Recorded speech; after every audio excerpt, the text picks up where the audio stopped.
Cosplayer here, your favorite salsa dancing cosplayer. You might be wondering why I'm wearing my Atlanta Falcons game day gear right now. Well, first of all, I am both a geek and a sports fan. Yes, you can be both. They are not mutually exclusive. I even mix the two from time to time. Anyway, I'm wearing this today because today's topic is common with both sports fandom and geek fandom, and that is bandwagoning, or being a bandwagon fan. And both sports fans and geeks alike tend to hate bandwagon fans. I used to be a bandwagon fan hater myself. However, in the last several years, I have changed my tune on that. So today I'm going to explain to you guys why I no longer have the same disdain for bandwagon fans and why I think you shouldn't hate bandwagon fans either. So let's tackle sports first. If you're like me, you have a favorite sports team, you ride or die for that team. You've been down with that team for a couple of decades, been with them through the good times and the bad, the winning seasons, the losing seasons, the championship seasons. Well, I don't know too much about championship seasons myself, being an Atlanta fan. All our sports teams got one championship in the history of ever. So I don't know too much about having a championship winning culture.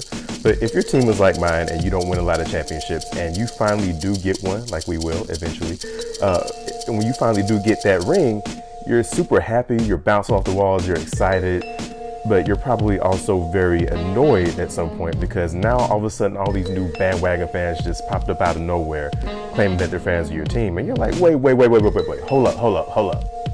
I didn't hear a peep out of you when we were sorry. I didn't hear anything from you when we were at the bottom of the league.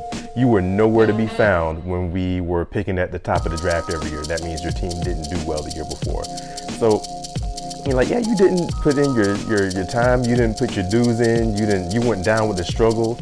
You know, you weren't in the gym shooting with us, like Drake would say. And I get that frustration. I understand because it's very convenient, very easy to say that you're a fan of a team now that that team is winning. You know, it wasn't cool, it wasn't popular to be a fan of that team back when they were losing, and now it's cool, now it's popular, now it's in vogue now that they're winning.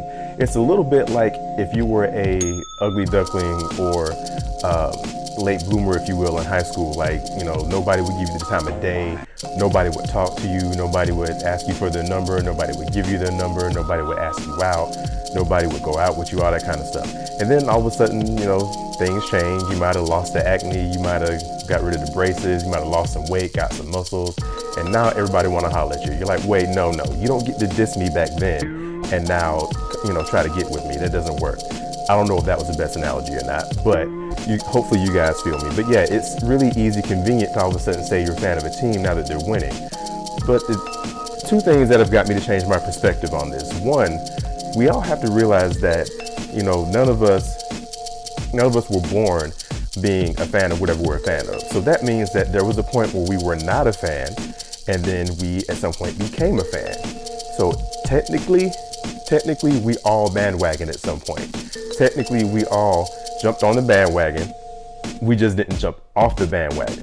We were not fair weather fans. A fair weather fan is that person that likes the team, is a fan of the team as long as they're doing good, and the moment the millisecond things start to go left, they jump off the bandwagon. I will always throw shade at fair weather fans, but bandwagon fans, like I said, you know, we all became a fan at some point. So it doesn't make sense to me to make fun of a bandwagon fan. The other thing specifically with sports is that, yes, again, I said it's convenient, you know, just to act like you're a fan now that the team is winning, but that's really how it goes. I mean, unless that's your home team, like with me and my Falcons, Hawks, Braves, and now Atlanta United, unless that's your home team, you're not going to become a fan of that team if that team is losing. It just doesn't work like that. Yes, there's exceptions, but for the most part, it doesn't happen. Like, let's be real. Nobody, unless you live in Cleveland or are from Cleveland, you're not going to become a Cleveland Browns fan. It's just not going to happen until they start winning. They're like the sorriest team in the NFL. So looking at all of that, it doesn't make sense to throw all this shade at bandwagon fans, because like I said, we all started somewhere and we all became a fan at some point. So same thing with geek fandom. You know, we geeks can go just as hard for our fandoms as sports fans do, sometimes even harder. Just like with sports fans, we geeks feel like, you know, you gotta have paid your dues or put your time in. There's this whole made up rule where if you weren't a fan from the jump, you can't be a fan now. I don't get where that came from. But, you know, people are like, well, you can't be a fan if you haven't been a fan from the beginning. You can't be a fan if, you know, you haven't been a fan as long as I have. You can't be a fan if you don't know all the little obscure, rare pieces of trivia, or all the little minute facts down to when the character was born and all that kind of stuff. So geeks tend to act really possessive and protective of their fandoms. They feel like they got to keep the fake fans out. I'll talk to you more about that later. Case in point, Suicide Squad came out a few years back, and there was this meme. Someone took a picture of Robert Downey Jr. from the first Avengers movie.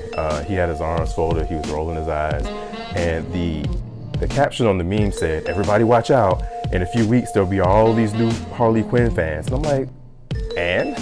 Like, why is that a bad thing? Like, why does that matter? Like, people are allowed to like new things.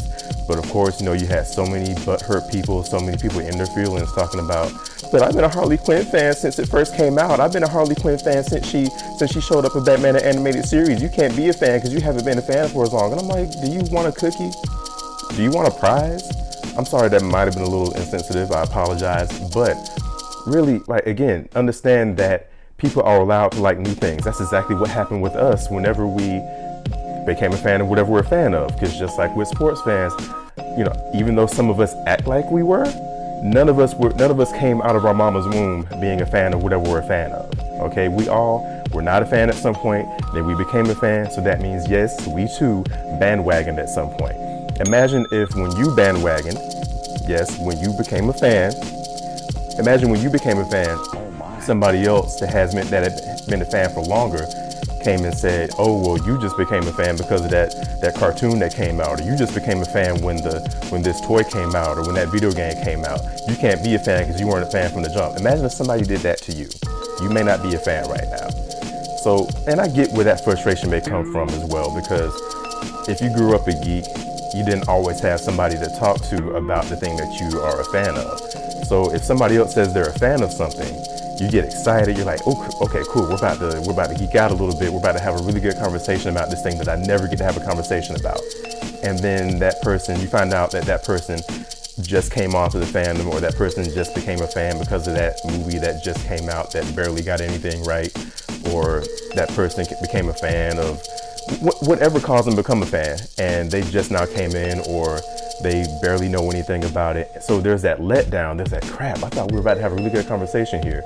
And I get that that's frustrating, but one thing that I've had to realize, and what I want you all to realize, is that none of us are experts on the fandom of the thing that we're a fan of. For me, Transformers.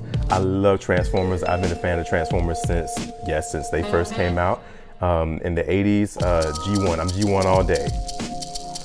Every American episode on DVD got a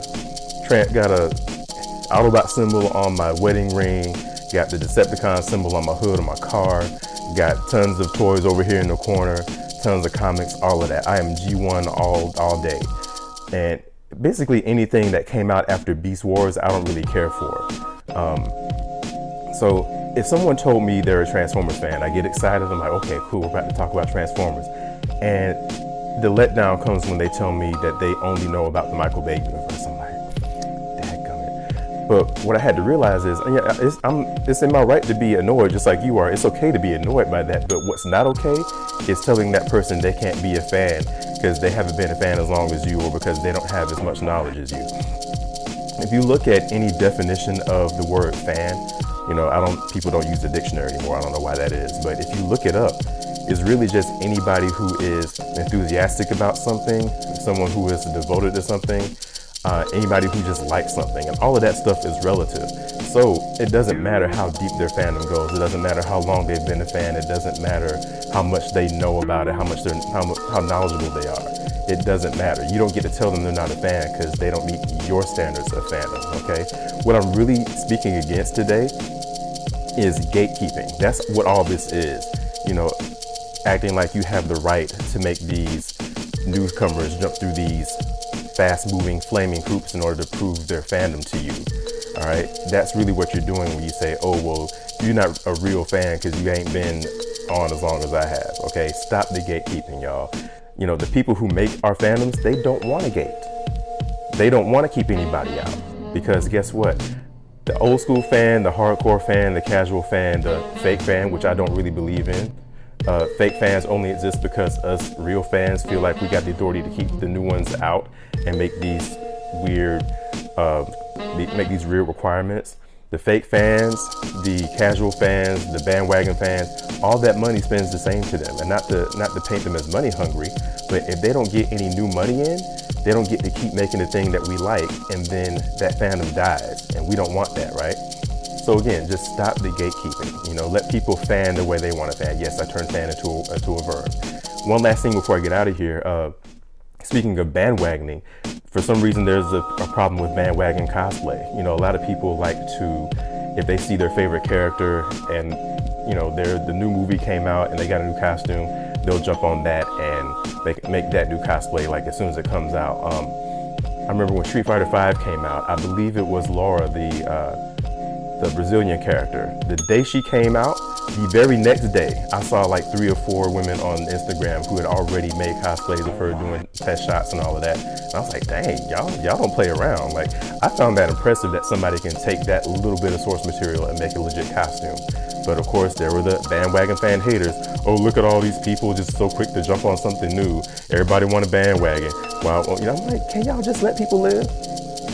You know, can you let people enjoy things? That's really what I'm saying, y'all. Like, stop. I never did get how people can get so butthurt over somebody else's cosplay choices. Somebody else wants to cosplay something that just came out. Cool. Somebody wants to go dig back for something obscure and something like really, really, really old school. Let them do that, or anything in between. All right. As long as it ain't something super offensive, like say some blackface or something, let people do what they do. You know. And if it really bothers you that much, then you might want to look at yourself. That's a you problem, not a them problem. Anyway, before I start rambling too much, I'll cut that off there. Really, again, I'm just saying, stop the gatekeeping, let people enjoy things, let people live, let people do what makes them happy, all right? You don't get to tell somebody they're not a fan because they don't meet your standards, all right?